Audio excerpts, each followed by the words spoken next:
Við erum komin hingað til mín af þinginu. Þetta Jón Gunnarsson, þingmaður Sjálfstæðisflokksins. Ekki búið að skrifa ævisögum, hann held ég þá. Og Guðmundur Andri Thorsson frá Samfylkingu og Þorgerður Katrín Gunnarsdóttir formaður Viðreisnar. Velkomin. Takk. Já, það var svona skemmtileg tilviljun að nafniðin verður hérna eftir. Það er að segja í bók. Akkurat. Já. En förum aðeins yfir, það er náttúrulega verið að safna atkvæðum varðandi þá mögulegt verkfall hjá Eflingu. Það hefur verið að sækja atkvæði hjá 8.000 manns en verkfallið myndi taka til 700 til 1000, svona upp og ofan hvaða tölur maður sér. Hvað finnst ykkur þessi aðferðafræði? Það er ekið á milli hérna hótela og staða, þetta er fólki sem vinnur á gólfinu, ræstingafólk. Hvað finnst ykkur þessa atburðarás og aðferðafræði? Jón Gunnarsson. Já, þetta auðvitað eitthvað sem við höfum, ég minnist ekki að hafa séð áður og það er svo sem margt í aðdraganda þessara verkfalla sem að virðast núna blasa við sem að er öðruvís en hefur verið allavega undanfarin ár, kannski alveg frá þjóðarsáttin á sínu tíma sem markaði þetta mikil tímamót. Já. Við vorum að skoða tölur yfir þetta í gær frá Hagstofu Íslands sem að var verið að sýna kaupmáttinn frá stríðsárum, maður tók frá stríðsárum kaupmátt lægstu launa í landinu, þá hækkaði hann ekkert kaupmátturinn fram til 1990, en hann hefur stöðugt stigið og aldrei meira heldur en núna síðustu ár frá þjóðarsáttasamningunum 1990. Það er auðvitað mjög áhugavert að velta þessu fyrir sér þeim mikla árangri sem hefur náðst. Og við skulum þá verið í þessari stöðu í dag. Já, en svo nær fólk ekki endum saman. Nei. Samt sem áður. Hvað er að? Já, ég held að þetta, og það er ágætt einmitt það sem Jón dregur fram að kaupmáttaraukningin hefur orðið mjög mikil. Það skiptir mjög miklu máli. Það þarf að vera stöðuleiki, fyrirsjáleiki og fleira fyrir alla, ekki síst verkafólk sem er að lágum launum.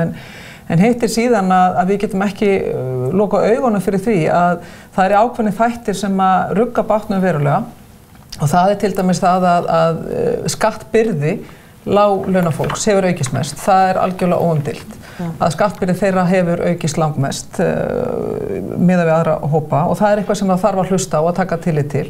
Þess vegna hef ég til dæmis kosið að sjá skattatillögur ríkisstjórnarinnar sem það er margt fínt í þeim. En ég hefði vilja sjá þær tillögur beinast sérstaklega að láglaunahópunum. Tillögur okkar í Viðreisn, það er sama svigrúm, við notum 14 milljarða eins og ríkisstjórnin, en við erum ekki að beina sjónum okkar að fólki sem er með kannski tæpa 1 milljón og yfir. Við erum bara að fókusera á það sem er með lágar og millitekjur og hefði viljað sjá svigrúmunni forgangsraða í það. Og síðan náttúrulega verðum við líka að hafa í huga það sem er veldur ákveðnum hita núna eru til að mynda, við hér verðum að horfast í augu það líka, að bæði afturvirkar ákvarðanir kjararáðs en ekki síður núna á síðustu dögum og vikum þessar miklu launahækkanir ríkisforstjóra. Það er að hleypa illu blóði í þessa baráttu og kemur ekkert endilega á sérstöku tíma. Það er hægt að tína ýmislegt meira til. Ég gæti talað þú veist, veiðigjaldalækkanir og fleira, en það eru svona ýmsir þættir sem að gera fólk reitt og kannski skiljanlega líka. Já, safnast kannski þá saman, að það er ekkert eitt kannski frekar en annað sem er eitthvað úrslita atriði í þessu. Þetta er uppsöfnuð gremja. Nei, sko, fólk er ekkert, þetta er engin ímyndun að fólk sé reitt og fólk sé búið að fá nóg og fólk vilji sjá betri kjör og það getur vel verið að tölur síni að kaupmáttaraukning hafi verið hér alveg stigvaxandi frá þjóðarsáttinu, ég dreg það ekkert í efa en engu að síður er það svo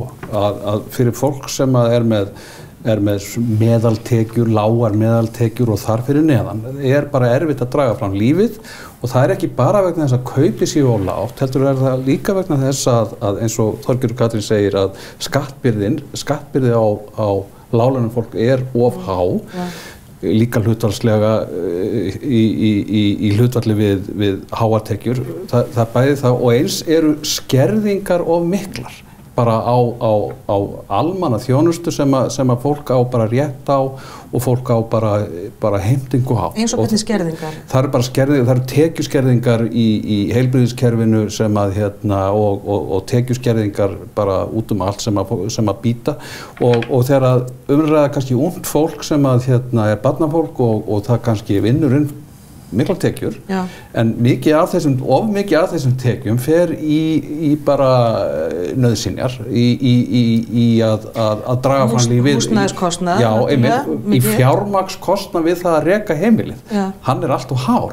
Vaxtakostnaðurinn, húsnæðiskostnaðurinn, bílakostnaðurinn, kostnaðurinn við það að eiga börn og við það að vera með börn í skóla, það er alls konar kostnaður. En það er eins og að sé komin einhverju ómöguleiki í Íslands samfélagi, þetta sé bara ekki hægt, þetta bara gangi ekki upp að vera með unga fjölskyldu komið sem þakki yfir höfuðið. Þetta á alveg að vera hægt með þetta væri húsnæðismálin væru bara megin orsök. Þetta á alveg að vera hægt með dálítið betra skipulagi.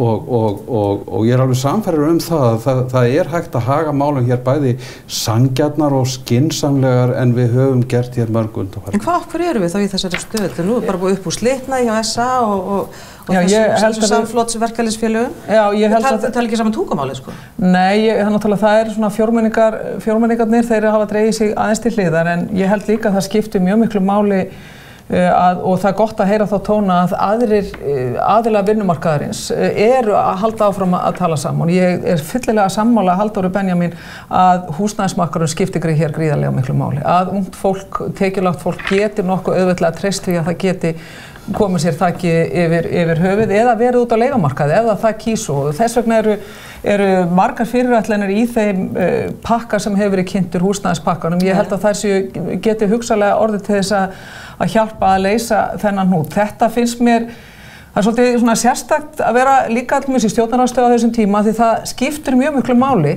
að við sem erum í stjórn og stjórnarandstöðu að við séum kannski ekki mikið að hlaupa inn í þessa þætti núna. Ég tel mikilvægt að aðilar vinnumarkaðarins fái þetta svigrúm og reyna að klára stóru myndina sín á milli. Þetta er ekki tímar klækjastjórnmála finnst mér núna, eða upphrópana. Heldur verðum við að vera svolítið raunsæ og horfast í augu hvar liggja erfiðleikarnir og það er hluta til þetta sem ég sagði áðan, það er skattbyrðin. En á móti kemur og það verða allar þær tillögur sem að ríkisvaldið kemur með inn, það má ekki verða til þess heldur að koma einhverju losarabráð á ríkisfjármálunni því að það kemur alltaf mest í bakið á láglaunafólki gegnum skattahækkanir og verðbólgu. Þannig að það þarf að finna þetta jafnvægi og það er held í mesti ábyrgðarhluti allra stjórnmálaflokka og ekki síst aðilar vinnumarkaðarins að klára fyrst það. Vandinn er mjög margfættur í þessu sko. Og það efast enginn það að við ákveðnar aðstæður í okkar samfélagi að þá er mjög erfitt að framfleyta fjölskyldu sinni, sjálfum sér og fjölskyldu sinni ef að fólk er á þessum lægstu launatöxtum. Og sem betur fyrir er þetta mjög fámennur hópur sem þarf með einhverjum hætti að ná þá til þess að reyna að laga þetta. Það er horft til ríkisins í þessu samhengi núna og beðum frekari skattalækkanir og það er búið að spila út þarna þó 15.000 milljónum á ári. Af öllum heildartekjum ríkisins fara 61% í velferðar og heilbrigðismál og það er aftur á móti mjög lítil umræðum það milli til dæmis aðila vinnumarkaðarins og inn á þingi að hvernig við ætlum að stækka kökuna. Það kom hér út skýrsla, McKinsey skýrsla fyrir nokkrum árum sem sagði að þetta vil auka útflutningsverðmæti landsins 50 milljarða ári næstu árin. Okkur hefur tekist á undanförnum árum með ferðaþjónustunni. Það er að koma mikið stopp í það núna og hvað tekur við? Sko, umræðan ætti að vera öllum það hvernig getum við bætt lífskjörin með aukinu verðmætasköpun og framleiðslu í þessu landi og þar liggja tækifærin sem eru langt mál að fara út í hér núna en þetta er auðvitað lykillinn að því að geta gert enn betur við fólkið í landinu og þetta er kannski allt og sjaldan rætt í samhengi. Hvað þola útflutningsgreinarnar, það er náttúrulega viðmiðið sem er notað til dæmis á Norðurlöndunum. Hvað þola það? Já, bara þeir nota líka viðmiðið bara hver er hagvöxturinn, hver var aukningin í verðmætasköpun í samfélaginu. Og náttúrulega fyrirtæki verða líka sko að reikna með því að þau geta sko rekið starfsemi sína þannig að þau geti líka greitt fólki sómasamlega laun fyrir vinnu sína. Og hérna þú byrjar að spyrja út í Eflingu og svona þeirra aðferðir bæði við þessa verkfallsboðun og líka hvernig staðið er að kosningunni hjá þeim og vissulega er það rétt að þetta er óhefðbundið og félagsdómur náttúrulega eftir að kveða upp sinn úrskurð og við bara bíðum eftir því hvað hann segir en aðeins varðandi sko þessa kosningu og hvernig þau standa að því þá finnst mér það að mörguleyti dálítið flott hvernig þau gera það Það að segja að þau fara til þessa hóps sem að hinga til hefur í íslensku samfélagi verið bara þögull og ekki átt rödd og ekki átt sér neina málsvara og ekki rauninni átt sér neitt afl. Og þau fara þangað og gefa þessum hópi kost á því að greiða atkvæði sín mál. Það að segja að við vitum að þetta fólk jaðarsett sem ofnotað orð, en það gildir svo sannarlega erlent vinnuafl í íslenskri ferðaþjónustu. Það er ýmislegt fallegt við þetta og rútan hérna með mert hótelin í okkar höndum og það verið að gefa þessu valdeflata fólk. Það verið að því og við vitum það líka að án þess að ég sé að fella dóma yfir allir ferðaþjónustunni, það sé fjarri mér að gera það. Það sem að margt frábært fólk starfar og mikil vaxtarkraftur okkar helsta útflutningsgrein. En við vitum það líka, þar eru líka aðilar sem kannski eru líklegir til þess að letja sitt fólk til að fara að kjósa verkfallsboð. Við vitum sem ekkert það er alls konar tröllasögur fram og tilbaka sem hafa verið að koma upp út. Það hafa bara komið upp svona alls konar klögumál til Eflingar sem maður hefur bara heyrt sem fer á samfélagsmiðlana og svolítið. Ég held að aðilarnir, bæði verkalýðshreyfingin er líka náttúrulega atvinnurekendur og menn verða að hafa líka í huga talandi ferðaþjónustuna sem orðin okkar undirstöðu atvinnugreina á sjávarútvegi og iðnaði, að innan ferðaþjónustunni eru helst lítil og meðalstór fyrirtæki. Verkföll munu koma og bitna best á þeim fyrirtækjum og oftar en ekki þetta líka kvennafyrirtæki. Við erum auðvitað með nokkuð stór innan ferðaþjónustunnar, hvort sem það Bláa lónið Icelandair, en stærsti hluti ferðaþjónustunnar eru lítil og meðalstór fyrirtæki. Ég hef verulegar áhyggjur. Ekki breiðubökin? Nei, ekki endilega breiðubökin innan atvinnugreinanna og mér minnist þetta þegar fyrir 2 ára þegar ég var sjávarútvegsráðherra í mjög erfiðu sjómannaverkfalli, tók langan tíma, einhverjar 6 eða 7 vikur minni mig. Síðan þegar það var búið að leysast og þá fór ég meðal annars á sjávarútvegssýningar í Boston og Brussel og allir kaupendur erlendu kaupendur af íslensku fiski segðu, við erum alltaf með frábæra vöru, við komumst í gegnum þetta sjómannaverkfall.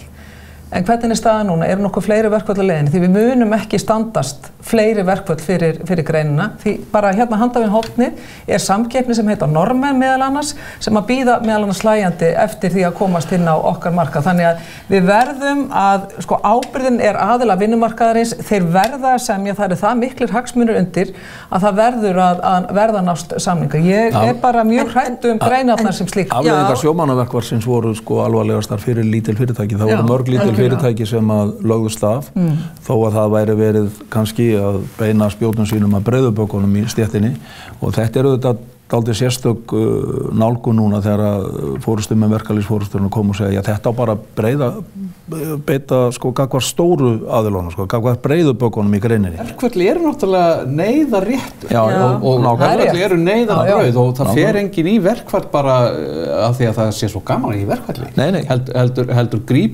Þetta eru örþrifaráð sem að fólk grípur til vegna þess að það sér ekki aðra leiðir til þess að bæta kjörsin heldur. Algjörlega með þér, en það á bara ekki að vera hvítmála afleiðingarna eins og að sé einhverjur út undan í þeim því að þetta hittir okkur öll fyrir. En þetta kannski eina leiðin til þess að draga þetta fólk fram í dagsljósið sem á þessum lágu launum sem hefur eins og Guðmundur Andri segir verið ósýnilegt og og náttúrulega margir bara erlendis frá. Við erum öll sammála það að reyna að nálgast þetta. En þurfti þetta þá bara ekki til? Já, kannski, þú veist.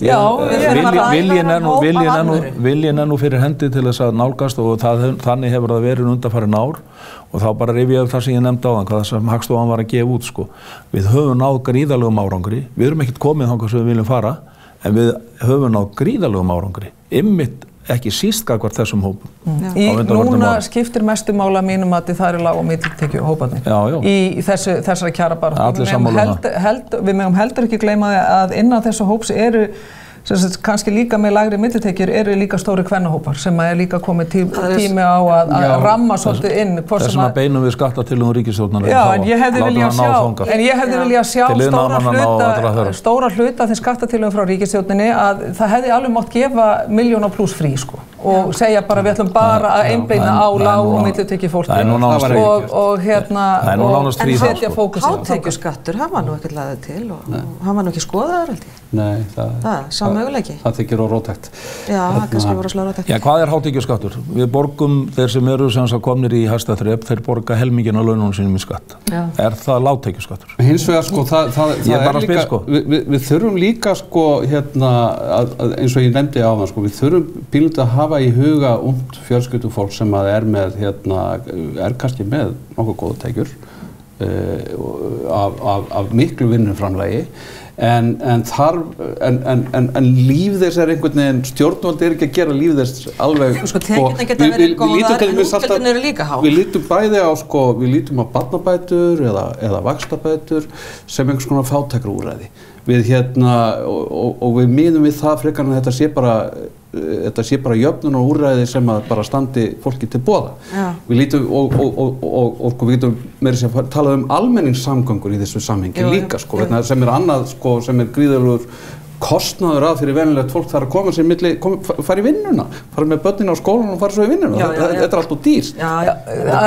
Og allt þetta varðar daglegt líf, allt þetta varðar daglegt líf venjulegs fólks, það er of erfitt. Þetta er erfitt, já. Já, ég tek undir með Guðmundur Andra. Ég held að það sé mjög erfitt, en síðan hvað geta stjórnvöld gert meira? Ef við skoðum það hver einn helsti kostnaður fjölskyldna, ekki síst þeirra sem eru barnafjölskyldur og svona lægri millitekju fjölskyldur, það er matarkarfan. Og þar sem að matarkarfan er hvað dýrust hér á Íslandi, það er nákvæmlega, eða er dýrust miðað við önnur lönd, að það er nákvæmlega þeir sviðum þar sem að samkeppni er lítil, þar sem að það eru hindranir. Og ef að Íslenska ríki geti gert eitthvað til þess að lækka einmitt matarkörfuna, þá er einmitt það að afnema til dæmis samkeppni hindranir í mjólkuriðnaði. Það væri eitt af því sem að myndi hjálpa til við það að lækka kostnað íslenskra heimila. Það er ýmislegt nefnilega sem að ríki getur gert til þess að liðka fyrir og lækka kostnað íslenskra heimila. Fyrir utan ég ætla ekki að byrja á krónunni, en þetta er eitt dæmi um það. Þetta er eitt dæmi um það sem að við getum lækkað verulega kostnað. Afnema allar þessar samkeppnishindranir varðandi matvöru og þá mun matarkarfan. En skiptir það innflutningar af hráu kjöti? Já, ég er nú bara hissa á því að fyrirverandi landbúnaðarráðherra skuli það ekki hafa drifið í því að afnema samkeppnishindranir í landbúnaði ef það var svona ekki hagsmunamál stoppuð við. Halló, þá var þetta okkur að kenna. Hún var ráðherra málum svona er pólitíkin. Ég er fegin að Jón ætli að styðja það frumvarpi sem er núna. Þá bara þetta er borðleggjandi, Sjálfstæðisflokkurinn ætlar að styðja samkeppnishindranir. Það er bara þannig. Það er bara þannig að íslensku landbúnaður er rekinn við mjög erfiðar aðstæður miðað við samanburðar lönd okkar. En innflutningar á hráu kjöti, má ég aðstæða og það að þetta sem að Þorgerður er að vitna til varðandi samkeppni í mjólkuriðnaði, breytingar á því sem að ég hef stutt munu ekkert leiða af sér það að matvælaverð mun eitthvað lækka verulega í landinu. Það er bara hráskinnarleikur að reyna að halda því fram. Ég er algjörlega ósammála Jóni Gunnarssyni því ég ætla að nota sömu uppsprettu og hann gerði á hann. Hagstofan, hún hefur sýnt fram á það að matarkarfan er hér dýrari meðal annars út af því þar sem að samkeppnishindranir eru til staðar. Fyrst og fremst af því að íslensku landbúnaður býr verulegar aðstæður. Ég segi samkeppni er ekki bara eitthvað sem að menn geta lofa Við erum með fyrirtæki mjólkuriðnaði sem er í bullandi samkeppni við Mjólkursamsókn og það gengur bara vel hjá þeim. Ég skal tala hrátt kjötið það. Já, það að leyfa innflutningar hráu kjöti, mun það hjálpa? Af því að ég er nú alltaf svona einhvern veginn í tungumálinu. Þá finnst mér þetta aldrei gaman að ég teki til því að þeir sem eru á móti innflutningi, þeir tala hrátt kjöt, meðan þeir tala að íslensk kjöt sé ferskt. Þeir sem eru fylgjandi innflutningi, þeir tala innflutning á fersku kjöti. Og þetta er bara svona lítið atriði í því hvernig við nálgumst hlutina. Svo herinn og varnarliðið. Þetta er svo herinn og varnarliðið, en og þú veist, þetta er kannski spurning líka varnarlið, gagnvart einhverjum hugsanlegum sýklum og Já, er eitthvað óttast? Ég veit það ekki. Hvernig á ég að vita það? Ég er ekki sérfræðingur á þessu sviði, en ég held að það blasi alveg við að við verðum að, úr því að við erum í þessu bandalagi, í þessu bandalagi við Evrópuþjóðirnar, þá verðum við náttúrulega að fara eftir þeim reglum sem þar gilda og sko það get ekki bara sko gilt í aðra áttina, við fáum að flytja allt sem við viljum og svo bara veljum við eftir hverju við förum frá þeim og það bara ekkert hægt þannig og það enda bara í einhverju Brexit. En hvað en sko málið held ég pínlítið flókið vegna þess að ég held að sko, ég meina það eru læknar, sóttvarnalæknar sem halda því fram að hér sé bara ákveðin náttúruleg vernd sem að við höfum með því að vera eyja og með því að hafa einangraða stofna og þetta allt saman. Já. Og við þurfum náttúrulega að hlusta á það og einhvern veginn taka mið af því í okkar aðgerðum. Já. En þetta kjöt til neyslu. Það ekki verið að flytja inn einhvern nýjan nautastofn. En sko þessi ruggla dæmi að sko það er mjög lengi viðgengist sko að láta eins og sko það ef við flytjum inn eitthvað kjöt þá bara fáum við gin og klöfuveiki sko. Það hefur einhvern veginn verið látið þannig en auðvitað þetta ekki þannig. Nei. Það ekki hægt. Þetta hefur verið notað á svo ósvíðin hátt sem samkeppnishindrun. Ég held að, og ég trúi ekki öðru en að allir þeir hvort sem eru á þingi eða bara Íslendingar, við viljum að gæta fæðuheilbrigðis. Og fæðuöryggis. Það eitthvað sem allir vilja.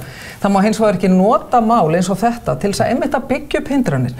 Takmarkanir til þess að koma í veg fyrir samkeppni og nota hræðsluáróður. Að mínu mati þetta hræðsluáróður, því ef við lesum gögnum meðal annars frá ráðuneytinu að það er alveg ljóst að til dæmis frystiskyldan, hún gerir ekkert til þess að takmarka öryggi, þetta bara fals. Já, skylda. Það hefur tíðkast innflutningur á en það sem ég held hins vegar í þessu að við erum aðilar að EES-samningnum sem gríðarlega mikilvægur samningur, mikilvægasti viðskiptasamningur sem við Íslendingar höfum gert. Þetta var vegið og metið, það var farið í gegnum alla þessa þætti, meðal annars líka þegar Framsóknarflokkurinn var með landbúnaðarráðuneytið og það bara sögðu menn nei, við ætlum að skrifa undir samninginn á þessum forsendum. Núna hafa menn í hátt í 10 ár reynt að komast hjá því að uppfylla samningin. Nú komið dómur, fyrst frá Hæstarétti og síðan frá EFTA-dómstólnum og stjórnvöld geta ekki og þess vegna vona ég og ég fagna því að Kristján Þór að taka þetta skref en mér finnst hann vera ennþá pínlítið einn því að ég að horfa á samgönguráðherra formann Framsóknarflokksins fara fram með dæmalásan ekki bara hræðsluáróður heldur hann er líka eiginlega að setja sig sem stjórnvald í þá stöðu. Hann ætlar að handpikka það hvaða dóma hann ætlar að fylgja eftir og hverju ekki og það hættulegt. Það mjög hættulegt. Jón ekki útsíð með að við verðum að flytja þetta kjöt inn, ég meina við hefum fluttað inn frosið. Heimilað það? Já, eða heimilað meina ég. Já, sko, það verður ekkit undan þessu vikist. Úr því sem komið ég meina það hefur fallið hér hæstaréttardómur, það blasir við að samstarf okkar, samkvæmt samningnum í ákveðnu uppnám ef að menn fylgja ekki þeim reglum sem að boðið upp á. Ef við hefðum viljað gera þessu breytingar þá hefði það þurft að gerast sko í ferlinu sem byrjaði fyrir 10 árum síðan og þá hefðu menn geta náð mögulega einhverju meiri árangur í þessu menn. Ég held að svari við þessu séu nú verið það sem landbúnaðarráðherra búinn að boða núna. Já. Hann að boða það að það verði tekið til mótvægisaðgerða til þess einmitt að horfa ekki fram hjá þeirri hættu sem að fylgir þessu. Við erum hér mjög einangruð og hvaða hætta það? Er það þá sýklalyfjaónæmi? Já, ég meina það var bara hér mjög áhugavert erindi einmitt sýklalyfjaónæmi. Þetta nú ein af stærstu heilbrigðisógnum mannkyns í dag og það bara einfaldlega þannig að í Evrópu, Spáni, Portúgal, í Þýskalandi og allstaðar, þá notað, ef við segjum 1 skammtur af lyfjum sem notaður í íslenska landbúnaðarframleiðslu, þá verið að nota 50 til 70 sinnum í framleiðslu í þessum löndum. Og þetta, ég held að við svörum þessu mest og best með því að upplýsa neytendur. Upplýsa neytendur bæði með upprunavottorðum og við eigum að mínu mati að ganga eins langt í því að geta upplýst sýklalyfjanotkun í framleiðslunni eins og hægt Þannig að fólk alveg meðvitað sé þá að kaupa þetta. Síðan þurfum við auðvitað að taka sýni reglulega, við þurfum að krefjast heilbrigðisvottorða, við þurfum í raun að skapa þær aðstæður að innflutningurinn, það sé tryggt að hann sé ekki með einhverjar ívilnanir að þessu leyti umfram það kröfur sem við gerum innanlands. Og ég get alveg sagt þér það, að ég svo sannfærður það að það séu mikil sóknarfæri í íslensku landbúnaði og það á næstu árum muni byggjast hér upp enn öflugri landbúnaður og arðsamari heldur en séð Við lifum og í ég held breytilegum að heimi. hluti af þeim tækifærum liggi hér innanlands en líka erlendis þegar að þetta kemur allt meira og þessar neytendaupplýsingar koma með betur upp á borðið. Þetta algjörlega hárrétt. Ég sé fram gríðarleg sóknarfæri í íslensku landbúnaði og samkeppni hefur alltaf verið af henni góða og ég tel að íslensku neytendur munu verða besti kúnni íslensks landbúnaði. Neytendavitundin það mikil, við viljum bara það besta, holt og gott. En við verðum að tryggja samkeppni í mjólkurinn. Amen. Tíminn okkar í búinn. Jón Gunnarsson, þingmaður Sjálfstæðisflokksins, Guðmundur Andri Thorsson, Samfylking og Þorgerður Katrín frá Viðreisn. Takk fyrir að koma hingað. Og við fengum ekki að ræða hvalveiðarnar. Næsti þáttur. Ég verð að klappa svona frá. Takk fyrir okkur og það eru stuttar auglýsingar og við ætlum að tala síðan allt annað á eftir.